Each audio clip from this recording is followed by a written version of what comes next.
এইখানে কি লিখতে হবে? মোট পাখি।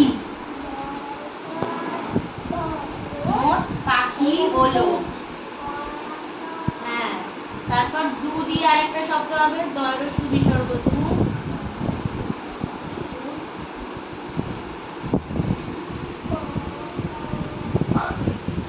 কি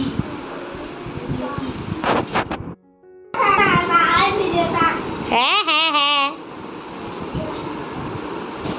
কেমন হয়েছে সম্পা? যদিও এটা আতপ চালের, গোবিন্দভোগ দিয়ে করা নেই। ওই যে আমার শাশুড়ির বাড়ি থেকে আতপ চালটা এসছে, যে ওই আতপ চালের। কিন্তু এই আতপ চালের গন্ধটা খুব সুন্দর। একদম পাওয়া যাবে না এ, কিন্তু মানে ওখানকার জমির চাষের চাল, খুব ভালো। গোপালের জন্য পাঠায়, তখন ওটা খুব টেস্ট। ওই জন্য তো এর খিচুড়িও দারুণ টেস্ট হয়। আগের দিন বললাম না যে খিচুড়ির গন্ধ বেরোচ্ছে। হ্যাঁ, খিচুড়িরও টেস্ট হয়। গুড মর্নিং বন্ধুরা, শুভ সকালের অনেক শুভেচ্ছা আর বঙ্গরিশাশ্রীর তরফ থেকে অনেক অনেক স্বাগত তোমাদের। আজকে সকাল বেলাতেই কিন্তু কাজ প্রচুর হয়ে গেছে। প্রথমেই মা যে কাজটা করে দিচ্ছে, যেহেতু আমি বললাম আজকে রথ এবং রথে আমি আমার গোপালের জন্য ভোগ বানাবো, তো মা সেই জন্য গ্যাসটাকে ভালো করে সার্ফ জল দিয়ে সুন্দর করে মুছে দিচ্ছে। যেহেতু গোপালের রান্না হবে, সেই জন্য সুন্দর করে ভালো করে পুরো জায়গাটা পরিষ্কার করে দিচ্ছে। দেখো বান টান এগুলোকে, মানে এইগুলোকেও সব পরিষ্কার করে দিচ্ছে। তো যাই হোক, মায়ের এই পরিষ্কার পরিচ্ছন্নতার পরে আমি চান টান করে নিচ্ছি। এরপরে আমি চলে আসব একেবারে গোপুর ভোগ বানাতে। তো আজকে বানাবো অনেক কিছু, তার জন্য কিন্তু সম্পূর্ণ ভিডিওটা দেখতে হবে। আর সকালবেলায় আজকে একটু চা বিস্কুট খেয়ে নিয়েছিলাম। আর যাই হোক, ব্রেকফাস্ট তো হয়ে গেছে, তো আপাতত চান টান করে নেব। আর এদিকে দেওয়াল টেওয়ালগুলো মা একটু পরিষ্কার করে নিচ্ছে। তো চলো আর দেরি করব না, এবার দেখতে থাকো সম্পূর্ণ পর্বটা। সকলকে গুড মর্নিং। আজকে সকাল থেকে কিন্তু একদম আমি আসতে পারিনি, কেননা প্রচুর কাজ। আর সবাইকে জানাই শুভ রথযাত্রা। আর আজকের দিনে মানে সকাল থেকে এতটাই কাজে ব্যস্ত ছিলাম। প্রথম কথা হচ্ছে, আজকে আমার বাড়িতে গোপাল যেহেতু রয়েছে, তো গোপাল জগন্নাথেরই মানে এক রূপ। তো সেই জন্য আমরা গোপালকে আজকে ভোগ দেব, তার জন্য অনেক কিছুই ব্যবস্থা করেছি, যতটুকুনি পেরেছি, খুব সামান্যর মধ্যেই ব্যবস্থা করেছি। তো তোমাদের সাথে সেই জিনিসটা শেয়ার করছি। জাস্ট আমি চান করে উঠলাম, আর উঠে আমি আগে আলু সেদ্ধ বসিয়ে দিয়েছি, আর একদিকে মা পায়েসটা বানাচ্ছে। আর আমার গোপালকে এখন আমি তুলে রেডি করব। তো চলো আর দেরি করব না, ওই জন্য সকাল থেকে একদমই মানে ব্যস্ততায় কেটেছে। তাড়াতাড়ি করে সব গ্যাসের জায়গা টায়গা মা পরিষ্কার করে দিয়েছে, সুন্দর করে মেজে ঘষে, তোমরা দেখলে। তো চলো আর দেরি করবো না, এবার গোপালকে তাড়াতাড়ি তুলে চান করিয়ে রেডি করি। এরপর রান্না বান্না করছি, সব কিছু দেখাবো তোমাদেরকে। আর আজকের এই রথযাত্রার এই ব্লগ তোমাদের কিন্তু ভালো লাগলে প্লিজ প্লিজ তোমরা কিন্তু চ্যানেলটা সাবস্ক্রাইব করে বন্ধু হয়ে পাশে থেকো। আর প্লিজ তোমাদের সাপোর্টের তো ভীষণ দরকার, তোমরা ভালোবাসা দিও, সাথে থেকো আর সম্পূর্ণ ভিডিওটা দেখো। কেননা আজকের দিনটা কিন্তু খুবই স্পেশাল আমার কাছে, রথযাত্রা যেহেতু। আর গোপালের জন্য কি কি আয়োজন করছি সবই তোমাদের দেখাবো। এদিকে দেখো পায়েস হচ্ছে, আর এদিকে আলু সেদ্ধ বসেছিলাম, আলু সেদ্ধটা হয়ে গেছে, মা বন্ধ করে দিচ্ছি। এই যে আলু সেদ্ধ বসিয়েছিলাম, হয়েই এসছে।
তো এদিকে তো তোমরা দেখলে গোপালকে কত সুন্দর করে ফুল দিয়ে সাজিয়ে, নতুন জামা পরিয়ে কি সুন্দর সাজিয়ে বসিয়ে দিয়েছি।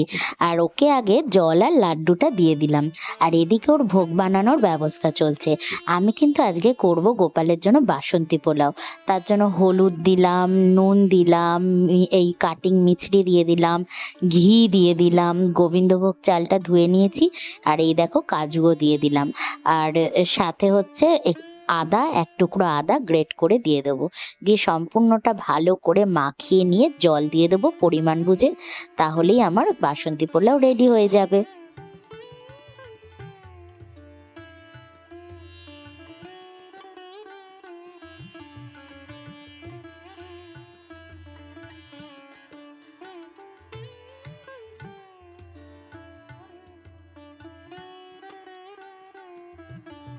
তো ওদিকে তো বসিয়ে দিলাম বাসন্তী পোলাও, আর এদিকে আলুর খোসাগুলো ছাড়িয়ে নিচ্ছি, করে নেবো আলুর দম।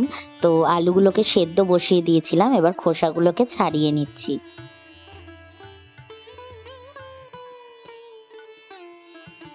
আর এইদিকে দেখো ফাইনালি আমার বাসন্তী পোলাও কিন্তু একদম হয়ে এসছে। খুব সুন্দর, একদম ঝরঝরে হয়েছে, আর ঘিতে একদম পরিপূর্ণ, খুবই সুন্দর লাগছে। আর গন্ধটাও যা ছেড়েছে, দারুণ দারুণ। আর এইদিকে দেখো আলুর দমও আমার রেডি। বেশ সুন্দর হয়েছে দেখতে। আশা করছি গোপালের খুবই ভালো লাগবে। যেহেতু এটা গোপালের জন্য হয়েছে, তো সেই জন্য কিন্তু আমি একদমই ঝাল দিইনি। আর এদিকে দেখো ওকে পাঁপড় ভাজা দিয়ে দিয়েছি, আলুর দম, এদিকে বাসন্তী পোলাও সাজিয়ে দিয়েছি, আর পায়েসটাও পাশ দিয়ে দিয়ে দিলাম।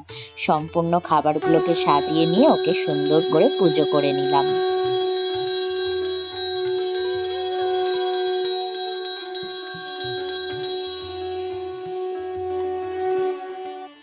তো ফাইনালি আমি গোপুর ভোগ অল্প করে ডিশে নিয়ে নিলাম। আজকে তো আমার জন্য কিছু বানাইনি, তো এটাই আজকের লাঞ্চ আমি করে নেব। বন্ধুরা, এই গোপালকে দিয়ে তারপর আমরাও লাঞ্চ করে নিলাম। প্রায় 2টো বাজতে যায়, 1:30টার সময় আমার লাঞ্চ টাইম ছিল। মানে হার্ড অ্যান্ড সোল চেষ্টা করেছি যে 1:30টার মধ্যে কাজ করা, কিন্তু অ্যাকচুয়ালি মেন যেটা ব্যাপার সেটা হচ্ছে পুজো পার্বণে না এত টাইম মেনটেন করা যায় না।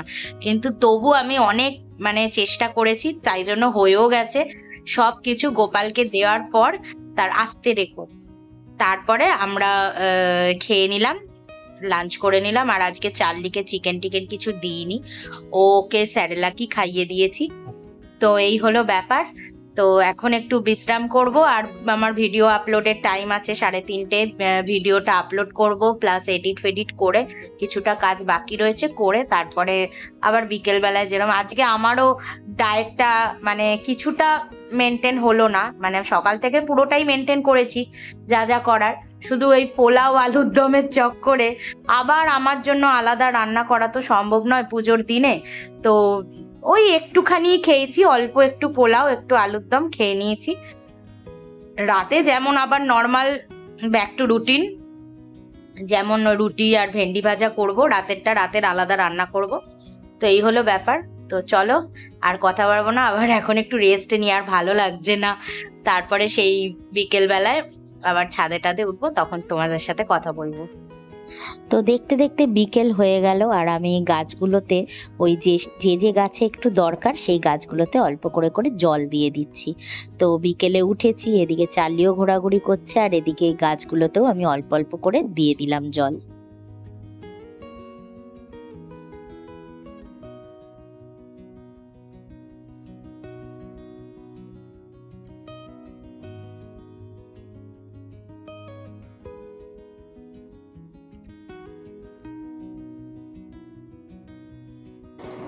তো বন্ধুরা, এখন বিকেল বেলায় উঠলাম ছাদে, উঠে গাছগুলোতে সব জল টল দিলাম, দিয়ে এবার ওই সব গাছে জল দিতে এখন লাগছে না। যে দিকটায় বৃষ্টির ছাট আসছে সেই গাছগুলো ভিজছে, কয়েকটা গাছ আছে যেগুলোতে বৃষ্টির ছাট সেরম আসছে না, তো সেই গাছগুলোতেই একটু জল দিতে হচ্ছে। তো এদিকে দেখো চার্লিও দৌড়াদৌড়ি করছে, তো ওকে নিয়ে একটু ছাদে এলাম, ওরও একটু ঘোরা হয়ে যাবে। আর এদিকে আমার সন্ধ্যাও দিয়ে দিলাম, নিচে গোপালেরটা মা দিয়ে দেবে। তো আজকে আর সেরম কিছু ইয়ে হলো না। এবার এতদিন ডায়েট করে মানে এমন খাওয়া দাওয়া খেয়ে এসেছি, তো এবার আজকে একটু পোলাও আলুর দম খেলাম। এবার শুধু না মনের ভেতর খচখচ করছে যে খেলাম কি জানি আবার ওজনটা বেড়ে গেল না তো। হ্যাঁ, মানে আমি কালকেই ওজন মেশিনে মাপবো। ইভেন মানে আমার তো বাড়িতে রয়েছেই, আর এটা তো মানে যে ম্যাম ডায়েট দিয়েছেন উনি মানে যে এটা যেমন 30 ডেজের ডায়েট, তো ঠিক নেক্সট ডায়েট প্ল্যানটা দেওয়ার আগে আমার ওজনটা জেনে নেবে। তো যাই হোক, আমি তো মোটামুটি সপ্তাহে একদিন করে মাপি, তাহলে বুঝতে পারি কতটা কি কমলো। তো এবার আজকে ওইরকম খেয়ে নিয়েছি একটু পোলাও আলুর দম, তো এবার ভয় লাগছে। কালকেই মেপে দেখবো আগে, যে যেটা আজকে মেপেছিলাম আজকে 63.05 রয়েছে। তো ওখান থেকে আবার বেড়ে গেল কিনা সেটা একবার দেখে নিতে হবে। যদিও আমি অল্পই খেয়েছি, কিন্তু তবু একটা ভেতরেও না এখন মানে এত কষ্ট করে কমাচ্ছি, প্রথম কথা। দ্বিতীয় কথা হচ্ছে এতটা ফ্যাট তো এত সহজে কমবে না, সময়ও দিতে হবে, ধৈর্যেরও দরকার, আর সেই সাথে নিজেরকে কন্ট্রোল রাখাও দরকার। তো সেই জন্য এবার আজকের ব্যাপারটা এমন ছিল, পুজোর রান্না করে আবার নিজের আলাদা করা মানে খুবই ডিফিকাল্ট হয়ে যেত। আজকে এত কাজের চাপ ছিল, তো একাধ দিন তো কিছু করা যাবে না না এরকম একটা সিচুয়েশানে। তো মানে আমি যতটা পারি এখন কি এগুলো অ্যাভয়েড করারই চেষ্টা করি। মানে ধরো একটা আইটেম বানিয়ে দিয়ে দিল মা, বা খিচুড়ি একটা কিছু বানিয়ে দিয়ে দেওয়া হলো, অল্প করে দেওয়া হলো, মা খেয়ে নিল প্রসাদ হিসাবে, সেটা পরে। এবার সেই রকমই মানে এক গাদা আইটেম, যেটা আমরাও প্রসাদ হিসাবে খাবো, গোপাল খাবে, মানে এরকমভাবে করা হয় না এখন, অল্প করে ওর জন্যই বানানো হয়। তো আজকে যেহেতু ইচ্ছা ছিল যে আমাদের বাড়িতে যে কাজ করে যে শম্পা, ওকে একটু দেবো, ওর বাচ্চাটা খেতে ভালোবাসে এগুলো, তো সেই জন্য ওই সব দেওয়ার ইচ্ছা। তারপরে কালকে সুশান্ত আসবে, তো ওকে একটু খাওয়াবো, তো এই রকম ইচ্ছাগুলোর জন্যই মানে আমি একটু বেশি করে বানিয়েছি। তো মা বললো দেখ একদিন বানিয়েছিস খেয়ে নে, তো এই সূত্রেই আর কি খেয়ে নিলাম। যাই হোক, দেখা যাক। মানে মনের মধ্যে ওই জন্য খচখচ করছে। আজকে এমনি মেঘলা, আজকে সকালে তো পুরো মানে 11টা 11:30টার দিকে পুরো আকাশ কালো হয়ে এসেছিলো। তো ভাবলাম যা, এই রথটা না বাচ্চারা যে একটু রথ বার করবে ঘর থেকে। তো এখন তো দেখছি ওয়েদারটা মানে মোটামুটি ঠিকই আছে, মেঘলা তো রয়েছেই, মেঘ তো করে রয়েছেই, কিন্তু ওই আর কি মোটামুটি রয়েছে, তবে ভালো ওয়েদার আছে। যাই হোক, এবার নিচে যাব, আর আজকে সন্ধেবেলায় 6টার সময় যে কোনো একটা তো মানে দই বা মুড়ি এরকম কিছু খাবার আছে।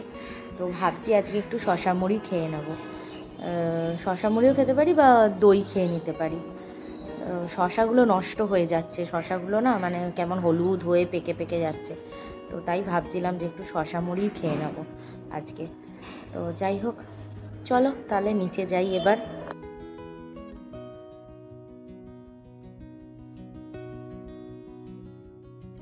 তো এখানে আমি একটা কাজ করছি, সেটা হচ্ছে যে ওই শম্পাকে তো দেওয়ার কথা ছিল, তো দেখছি 6টা 6:30 বেজে গেছে, তো ভাবলাম হয়তো ও আসবে না, রথের মেলা দেখতে গেছে, ওই জন্য ওর জন্য কৌটোতে ভালো করে তুলে রাখছি, যে কালকে এলে ওর হাতে দিয়ে দেবো। কারণ এগুলো তো বেশিক্ষণ বাইরে রাখা যাবে না, গন্ধ হয়ে যেতে পারে, ঘিয়ের জিনিস, তো ওই জন্য কন্টেনারে করে করে ফ্রিজে রেখে দেবো। সেই জন্য সব গুছিয়ে গাছিয়ে নিচ্ছি।